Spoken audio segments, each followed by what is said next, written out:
Hi mga idol, mayong gabi. Welcome to my vlog, my YouTube channel mga idol, my life is security. So mga idol, ako usa ka security pero karon kay out naman ta. Siyempre kay nag-vlog man ta. So tawag nga content creator ta mga idol mo nang himo sa tag content.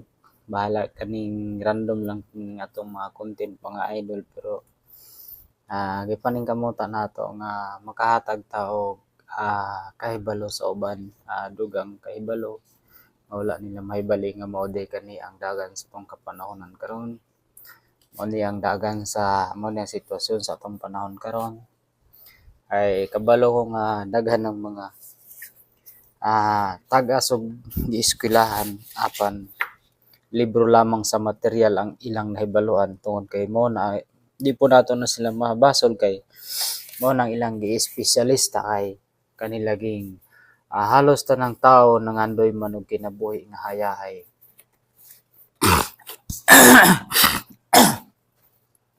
labi na ang parehas sa mga mga pobre lang.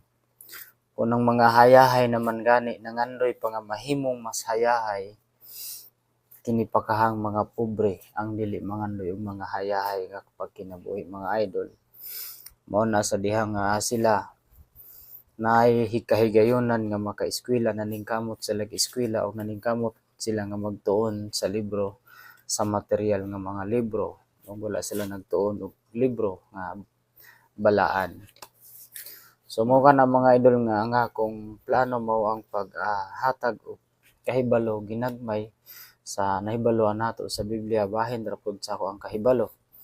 Ay dili pud nako ikumpara nga akong kaugalingon sa kahibalo sa uban kay ang uban nagingon man nga sila master daw kuno sa Bible.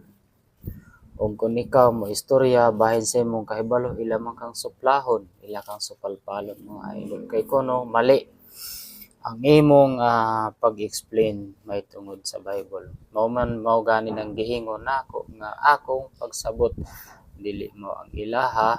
So kung unsa ang ilahang pagsabot mao to ang ilaha. O unsa pud ang ako mao pud ang ako. So mga idol, kung mga interesado mo sa ato ang content, paki-subscribe lang kay para ganahan pud ta maghimo content og naay mag-comment kung unsa ang ilang gusto mahibaluan sa Bible. Kung nakabalo na mo, pwede mo dugangan ang inyong kahibalo kay ako pud akong dugangan ang akong kahibalo. Magkambyo na lang ta mga idol. So mga idol, diri lang ta ko tubog mayong gabi sa tanan.